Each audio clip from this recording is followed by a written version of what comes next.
Welcome to the only sweep picking exercise you will ever need. Maybe you want to be able to play something like this. What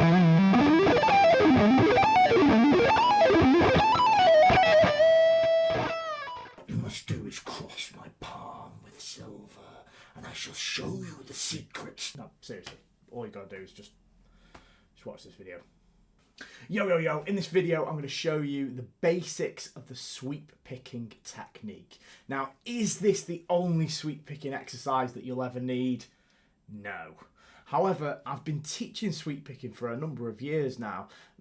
This is the way that I help my students get started with this technique. Firstly, let's just define what sweep picking actually is.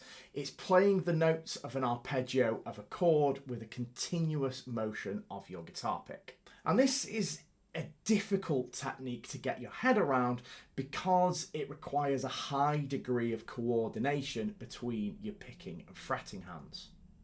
So if you're a total noob to playing guitar, this video is probably not for you. I've broken this into what I hope are 8 easy to follow steps, and I'm going to practice each step, each example with you before moving on to the next one. However, you're going to have to put a lot more time into this in order to master each step before moving on. Okay, let's get started. This is the first proper example. You're going to play the D, the G, the B and the high E strings with a continuous motion of your guitar's pick, like this. These are 16th notes, so 1 E under, then there's a 1 beat rest, and then you simply repeat that 4 times. So it's going to go like 1 E under 2, 3 E under 4, 1 E under 2, 3 E under 4. Right, play it along with me nice and slow. If you like what you see here, please don't forget to subscribe to the 60 Seconds of Shred YouTube channel, and if you're feeling really generous, like the video, leave me a comment because it all helps with the algorithm.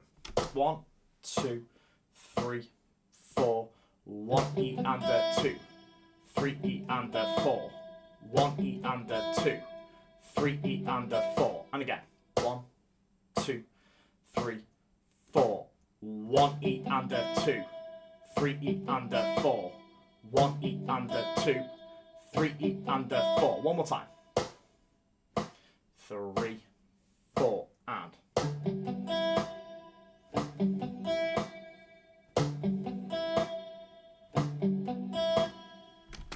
Right, just before we move on to the next example, try and make sure that as your pick hits the strings, you're actually really gentle. You don't need to be playing particularly hard with your guitar pick. Also, don't let the pick get hooked up between the strings. Your pick needs to stay on the outside of the guitar.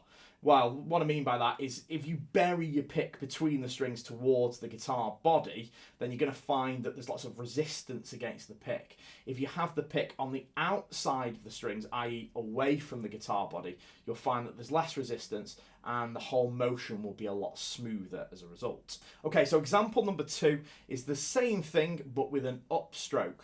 Now you need to be very, very careful here because you're much more likely to get the pick caught between the strings with an upstroke than you are with a downstroke. So we're going to go 1 E under 2, 3 E under 4, 1 E under 2, 3 E under 4. You need to really watch your guitar pick here and make sure that you don't slip back into doing individual motions. Remember, it's one continuous motion of your pick.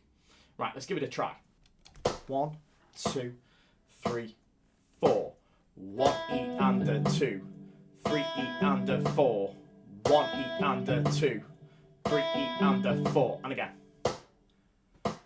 3, 4. 1 E under 2, 3 E under 4, 1 E under 2. And again. 1, 2, 3, 4, and.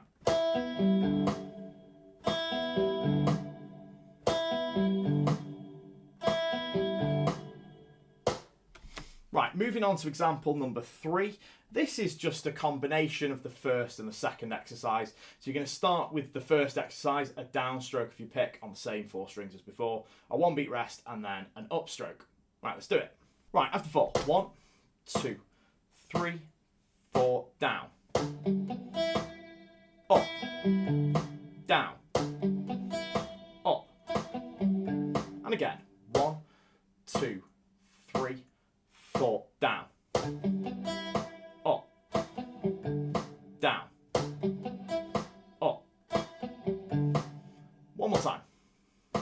3, 4.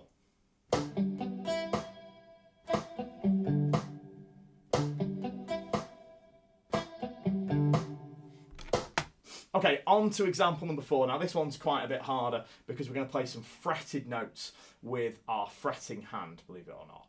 We're going to play fret 8 on the D with your little finger, 7 on the G with your third finger, 6 on the B with your second finger, and 5 on the high E with your first finger. Now, the problem here is that you've got to maintain this continuous motion of the pick, and you've got to play the fretted notes one after the other, but not let the notes overlap each other, not let them let rip. Now, for the previous examples, I wasn't bothered whether the notes overlapped each other or not, because we were kind of just getting our head around, or starting to get our head around, the picking motion. However, here, it's really going to start to matter. So we're going to play the 4 fretted notes as previously described with a downstroke of the pick. So it's not 4 individual strokes, it's one continuous motion, and you've got to kind of cancel the sound of one note as you move on to the next one. And that, combined with this continuous motion, is what makes this really, really difficult. Simply because you've got so much stuff to do, so many things, so many different elements to think about.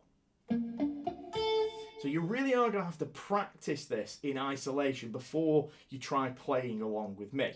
You've got to maintain that motion. Don't let yourself slip back into doing the individual pick strokes. The only other thing that I'm doing here is I'm putting a very slight palm mute on each note in order to kind of like make each note stop more quickly, right? Because you're kind of denying the string the right to vibrate fully, so it naturally won't last as long, which helps when you want the notes to not overlap one another.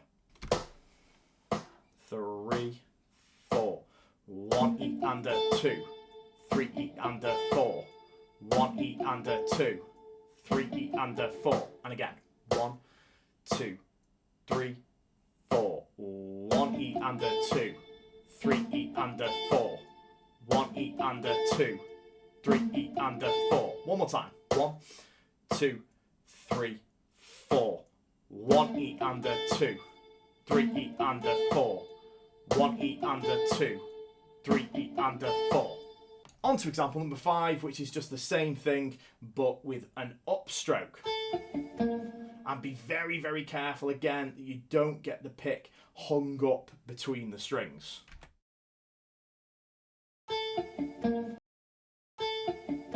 Okay, I count you in after 4. 1, 2, 3, 4. 1 E and a 2, 3 E and a 4. 1 E and a 2, 3 E and a 4. 1, 2, 3, 4. 1 E and a 2, 3 E and a 4. 1 E and a 2, 3 E and a 4. One more time. 3, 4.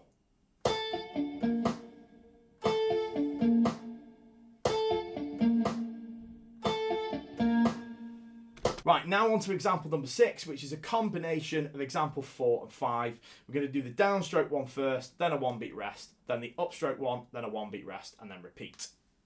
1, 2, 3, 4. 1 E and a up. Down. Up. 1, 2, 3, 4. Down. Up. Down.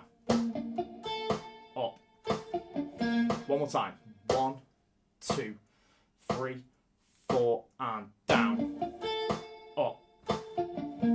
Down. Up.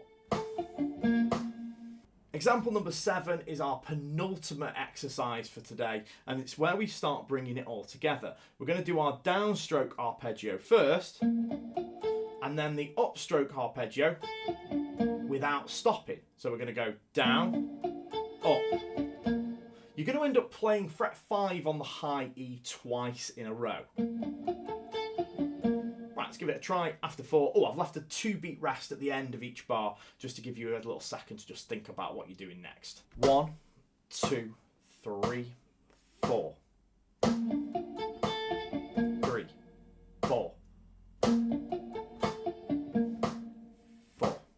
1, 2, 3, 4.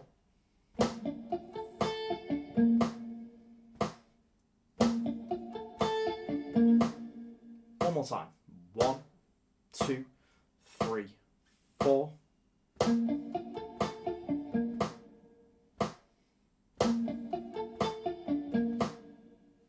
Okay, our final exercise today is just what we just did, but without stopping for 2 bars straight. This is pretty tricky, so you might need to practice examples 5, 6, and 7 a little bit more before you try this.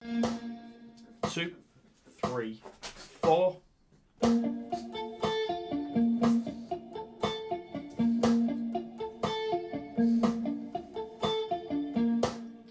2, 3, 4.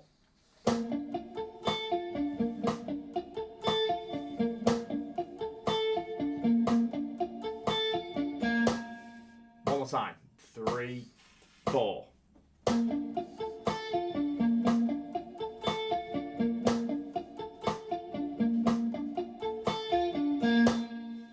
Just one final little point here. I wasn't palm muting all of the notes there, just most of them. So I think generally the note on the high E string fret 5, the A note, I wasn't palm muting, but all the rest I was. So the point here is that you're not always going to palm mute every single note in every single arpeggio, because it very much depends on what you're playing. Which notes need emphasis over others, if you've got an accent pattern, that kind of stuff. I hope you've enjoyed this video as much as I've enjoyed making it, and I'll see you in the next one.